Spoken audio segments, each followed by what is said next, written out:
Sonic's Green Hills Adventure Season 4 Chapter 4. Time for another adventure. Sonic's point of view. Whoa, I didn't see that coming. I'm so sorry to hear that. I said in reaction to what Midnight just told us. Thanks, Sonic. But now the problem is, how do I get back? But I can't even save them. My official battle and magic training doesn't begin until I'm 15. Midnight said as she began to pace. We can help. Follow us. I said it as an idea came to my head. Really? Thank you so much. Midnight exclaimed as she hugged me. No problem, Midnight, I said as I hugged her back. Then we went to my bedroom. Then I picked up my bag of rings. Here, think about where you want to go and throw it, I said as I handed her a ring. Oh, that's so cool. And thank you. Midnight said right before closing her eyes in concentration. Then she threw the ring. But nothing happened. It just fell to the floor. Wait, what? I don't understand. It should have worked. Maybe Longclaw can help us figure this out, I said frantically, and we ran out of the room to find Longclaw. Meanwhile, in Uki's hideout right after Midnight disappeared, Jack stood there horrified. No! What have you done? She's in a different dimension, but that was only phase 1. Uki replied, showing no fear. Then he released Sally from her bindings and pulled her closer to him. No, you don't. Get your filthy hands away from my wife. Jack demanded as he charged towards them and got a fireball ready. However, Uki teleported away just as Jack reached them. No! Don't worry, girls. I'll find you. Somehow. Jack said as tears fell from his eye sockets. Sonic's point of view. We finally found Longclaw outside. Hey Longclaw, we could use your help, I asked seriously. What's wrong, Sonic? Well, we tried using the rings to get Midnight home and to help her defeat Uki, but it just fell to the floor. Is there a reason that could explain it? I asked as I showed her the ring that Midnight tried to use. Oh no, something is wrong. They can only be used to travel anywhere on Earth. Uki really is determined to keep Midnight here for good. No, but I have to get back. What if he plans to do something awful to Mom? He did say he had a bone to pick with her. I knew this was going to be hard for her to hear, but it still broke my heart to see her like this. In fact, I got a sense of deja vu to why I had to come to Earth. Only worse, I had to cheer her up. Hey, it's okay. They'll be fine, Midnight. Trust me, it's best not to assume the worst.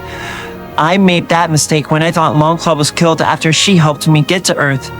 In fact, why don't we introduce you to our friends? I said as I hugged her to calm her down. Midnight's point of view. I don't know how Sonic did it, but I felt calm and safe when he did that. Wow, Sonic, you're a master at cheering people up. It's like your optimism is contagious. Thank you for that. And I'd love to meet your friends, I said as Sonic ended the hug.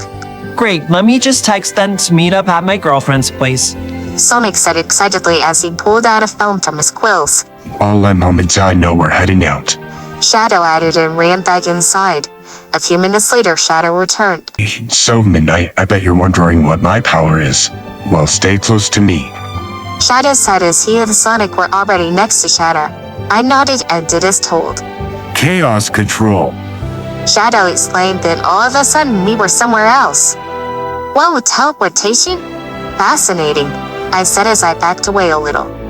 Then they walked up to the front door and Sonic knocked on it. Hey, you guys are here faster than usual. Hey Sonic, I'm so happy to see you. Shadow teleported us here since he wanted to demonstrate it to the new friend I told you about. And speaking of which, meet Midnight Skellington. Sonic said excitedly as they entered the house. Hi, it's nice to meet you. Whoa. Hi, I'm Marina Melody. It's so nice to meet you too, Midnight. By the way, that's such a beautiful name. Marina said as she shook Midnight's hand. Thanks, it was my mom's idea. So how much did Sonic already tell you? Midnight said as they sat in the living room. Everything about your situation, but in a way that wouldn't spoil who you were before even meeting you. After hearing that, Midnight explained who she was exactly. No way! Halloween is my favorite holiday. so this is a dream come true. Good news, the others will be here any minute. Sonic said as he saw a text from Jessica. So 20 minutes later, everyone had finished introductions and recaps. Hey Sonic, I just thought of an idea. What if we can use the rings to find people and not just places? Whoa, I never thought of that. However, I don't know if that will work. Well, I'll give it a try. Midnight said, already holding the ring. Midnight thought of Sally and threw the ring. It works, but when she tried to go through it, it pushed her back. I guess we can only observe. Shadow commented as he hooked Midnight up, so they just watched what was happening. Meanwhile, at that exact moment with Sally and Oogie, they appeared on Earth. What are we doing here? Sally asked as she looked around.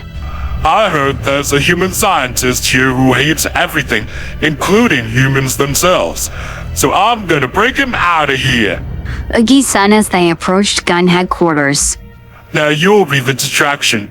You see, the place is heavily guarded. Oogie said creepily as they hid behind the wall at the gate entrance. Before Sally could protest, Oogie pushed her harshly towards the guards while still staying behind the wall. What is that, Max? One of the guards asked as they got in a territorial position. I don't know, Bob, but it's trespassing on government property. Max replied and joined Bob. On instinct, Sally started to run to get away from the dangerous humans.